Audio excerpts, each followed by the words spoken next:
నమస్తే, అంతరార్థానికి స్వాగతం. ఈ వీడియో ఆన్లైన్ మోసాల బాధితులకు లేదా ఆ మోసాలకు గురి కాగల ప్రమాదం ఉన్న వ్యక్తులకు ఎవరు గురి కాగలరు, ఎవరికి ప్రమాదం ఉంది, అది మీరే ఈ వీడియో చివరన తెలుసుకోవచ్చు. ఎవరు ఈ ప్రమాదాలకు గురి కాగలరనేది. ఆన్లైన్ మోసాలలో గురి అయిన వారికి రిజర్వ్ బ్యాంక్ ఆఫ్ ఇండియా ఇటీవల ఒక 25,000 రూపాయల వరకు సహాయం చేస్తానన్నది. ఇది ఆహ్వానించదగ్గ చర్య అని ఖచ్చితంగా చెప్పొచ్చు మనం. 25,000 లేదా 85% కోల్పోయిన సొమ్ములో ఆ రెండిట్లో ఏది తక్కువ అయితే అది ఇస్తారు. మామూలుగా ప్రభుత్వం ఏదైనా ప్రకటించిన రిజర్వ్ బ్యాంక్ అయినా కూడా కొన్ని షరతులకు లోబడి ఉంటుంది. అయితే ఇక్కడ తక్కువ షరతులే ఉన్నాయి. ఏ ప్రశ్నలు అడగకుండా బాధితులకు వెంటనే ఈ మేరకు సహాయం చేస్తానని రిజర్వ్ బ్యాంక్ అంటున్నది. అయితే ఇది మంచిదే అని ఎందుకంటున్నానంటే, ఈ 50,000కు లోబడి ఉన్న చిన్న చిన్న ఖాతాదారులు ఎక్కువ మోసపోతున్నారు. 65% నేరాలు ఈ 50,000 రూపాయలకు తక్కువబడి ఉన్న వారినే లక్ష్యంగా చేసుకుంటున్నారు. అంటే కోట్లాది సొమ్ము కోల్పోతున్నటువంటి వారు ఉంటే ఉండొచ్చు, కానీ 25,000, 30,000 చిన్న చిరు వ్యాపారులు, చిరు ఉద్యోగులు, సెల్ఫ్ ఎంప్లాయిడ్, గృహిణులు 25,000-30,000 పోతే, 40,000 పోతే అదొక పెద్ద శరాఘాతం లాగానే వారు భావిస్తారు. కనీసం 25,000 మేరనన్న రిజర్వ్ బ్యాంక్ ఆఫ్ ఇండియా ఇస్తుంది అంటే వాళ్ళకి అది ఊరట కలిగించేదే కనుక అంత మొత్తం ఇవ్వడం మంచిది అని ముందుగానే చెప్తున్నాను. ఈ డబ్బు ఎక్కడి నుంచి తెచ్చి ఇస్తుంది reserve bank of India? Depositors education awareness fund. ఆ ఫండ్ గురించి గతంలో నేను చెప్పాను, మరో వీడియోలో కూడా దాని గురించి చర్చించుకుందాం. అక్కడ 85,000 కోట్ల రూపాయలు పోగుబడి ఉంది. దాంట్లో నుంచి తీసి ఈ డబ్బులు ఇస్తారట. అయితే ఎంత మొత్తంలో ఈ ఫ్రాడ్ జరుగుతుందని చెప్పే ముందు అసలు ఏ రకాలుగా ఫ్రాడ్ జరుగుతుంది అనేది ఒకటి చూడండి. మన మిత్రులు లేదా మన బంధువులు, సన్నిహితులు, దగ్గర వారు ఏదో బాధలో ఉన్నట్టు ఒక ఫోన్ కాల్ చేయడం, వెంటనే నాకు డబ్బులు పంపండి అంటారు. మనం ఊహించుకోవడానికే వీల్లేదు. ఎవరైనా కూడా పప్పులో కాలేద్దాం, అయ్యో మన వాళ్ళు ఇబ్బందులో ఉన్నారు డబ్బులు పంపించాలని. సో దీనికి గురయ్యే వాళ్ళు ఎవరంటే ఇట్లాంటి వాళ్ళు, అమాయకులు. ఎవరో ఫోన్ చేస్తారు, మిమ్మల్ని అరెస్ట్ చేశాం, మీరు పలానా నేరం చేశారు, డిజిటల్ అరెస్ట్ అంటారు. అసలు డిజిటల్ అరెస్ట్ అనేది ఏమైనా ఉంటుందా దేశంలో? అది ఉండదు. నమ్మేవాళ్ళు. లేదా మీరు పెట్టుబడి పెట్టండి పలానా షేర్లలో, సెక్యూరిటీలో, ఇవాళ పెడితే రేపు 100% వస్తుంది మీకు అని నమ్మించడం. ఫేక్ అప్లికేషన్స్, ఆ దొంగ యాప్స్ ఉంటాయి, నిజమే అనుకుంటాం. తర్వాత బలవంతాన లోన్ యాప్స్, అప్పులు ఇస్తామని చెప్పి, అప్పులు చాలా అవసరం లేని వాళ్ళు సామాన్యులు ఎందరు ఉంటారు, ఏం అడగకుండానే వీళ్ళు వెంటనే అప్పిస్తున్నారు. అంటే సరి అయిందేదో కాందేదో మనకు తెలియదు.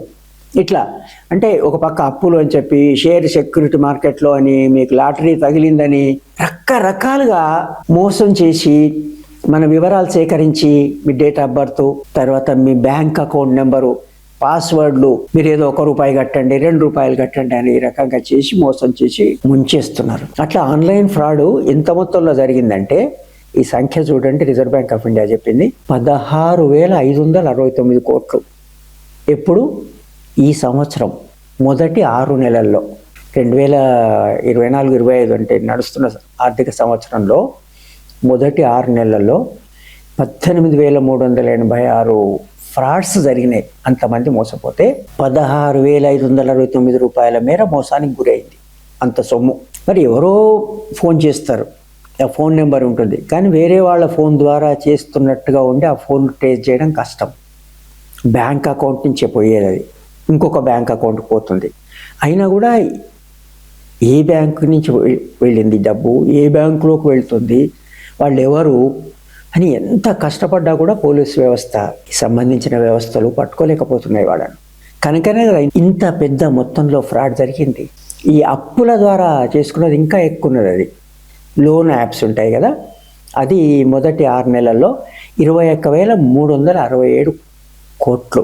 కనుక వాళ్ళని పట్టుకోలేని పరిస్థితి ఉంది. అయితే ప్రభుత్వం, పోలీసు యంత్రాంగము ప్రయత్నం చేస్తూనే ఉన్నారు.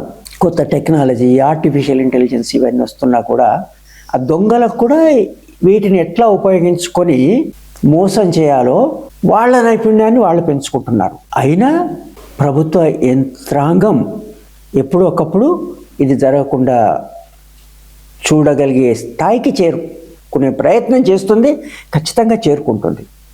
అప్పటిదాకా మరి మనం చేయాల్సింది ఏంటి? ద బెస్ట్ గ్యారంటీ ఇట్లా ఫ్రాడ్ జరగకుండా మనం ఏం చేయాలంటే, ఇట్లాంటి కాల్స్ ఎవరైనా ఎంత సన్నిహితులైనా కూడా ఎందుకు ఫోన్ చేసి అడుగుతారు అన్నట్టు 1-2 సార్లు ఆలోచించి కానీ డబ్బులు ఇవ్వద్దు. తర్వాత ఎవ్వరు కూడా బ్యాంకులో ఎవ్వరు కూడా పాస్వర్డ్లు అడగరు. ఏ బ్యాంకు పాస్వర్డ్ అడగదు, అకౌంట్ నెంబర్లు అడగరు, ఫోన్లలో అరెస్టులు చేయరు. ఏ విచారణ సంస్థ కూడా వ్యక్తులకు ఫోన్ చేసి మిమ్మల్ని అరెస్ట్ చేసినా అని అన్నారు. అప్పులు ఈ యాప్స్లో తీసుకోవద్దు, ఆ యాప్స్ని నమ్మొద్దు. పెట్టుబడులు పెట్టాలి అంటే అవి దొంగ యాప్స్ అనేది అర్థం చేసుకొని బలి కాకూడదు. ఆశలు చూపిస్తే ఆ ఆశలకు నమ్మి మీరు ₹1 ఇవ్వండి అన్నా కూడా మీరు ₹1 ఇవ్వకూడదు. బ్యాంక్ ఖాతా నంబర్ అస్సలు ఇవ్వకూడదు. పాస్వర్డ్ ఎప్పుడూ ఇవ్వకూడదు. వాళ్ళు అడిగినా సరే ఆలోచిద్దాం, రేపిస్తా అనేటువంటి ఆలోచన చేయవచ్చు కదా. ఎవరైనా అడిగి ఇది నిజమా కాదా అని తెలుసుకునే సమయమన్నా తీసుకోవచ్చు కదా. అట్లా కాకుండా వెంటనే ఇస్తే ఈ రకంగా మోసానికి గురవుతాం. అప్పుడు మన రక్షణకు వచ్చే వాళ్ళు ఎవరు ఉండరు. ఇప్పుడు పరిమితంగానే రిజర్వ్ బ్యాంక్ ఆఫ్ ఇండియా 25,000 వరకు ఇస్తూ, 25,000 అంటే 25,000 కానీ లేదా 85% కానీ, అంటే 50,000 మనకు పోగొట్టుకుంటే దాంట్లో 85% 42,500 అవుతుంది. అంత ఇస్తుందా? ఇవ్వదు. 25,000 ఈ 42,500లో ఏది తక్కువ అయితే అది. 25,000 మనం పోగొట్టుకున్నాము, దాంట్లో 85% 21,250 అవుతుంది. అప్పుడు 21,250 రూపాయలు ఇస్తుంది, కానీ 25,000 ఇవ్వదు. ఇది అర్థమైంది కదా. ఇది అర్థం చేసుకొని ఆ క్లెయిమ్ పెట్టవచ్చు. త్వరలో దానికి సంబంధించిన వివరాలన్నీ ఇస్తారనుకుంటా. ఆ సౌకర్యాన్ని ఉపయోగించుకోవచ్చు బాధితులు. కానీ తిరిగి ఇట్లాంటి వాళ్ళ మోసాలకు గురి కాకుండా ఉండడం చాలా అవసరం. భయపడకుండా ఉండడం అవసరం. లాభాలు వస్తాయంటే కష్టపడకుండా ఎవరికి వస్తాయి లాభాలు? కష్టపడకుండా మనకు లాభాలు ఎవరికి రావు. అది అర్థం చేసుకోవడం. ఈ రెండు కనుక ఉన్నట్టయితే మనం మోసాల బారి నుంచి మనమే కాపాడుకోవచ్చు. మనల్ని మనమే కాపాడుకోవాలి. ఈ వీడియోని ఇంత ఓపికగా చూసినందుకు మీకు ధన్యవాదాలు. ఇప్పటిదాకా మీరు ఈ ఛానల్ సబ్స్క్రైబ్ చేయకుండా ఉన్నట్టయితే వెంటనే సబ్స్క్రైబ్ చేయండి. సబ్స్క్రిప్షన్ ఈ ఛానల్కు ఉచితమే, మీకు తెలుసది. ధన్యవాదాలు.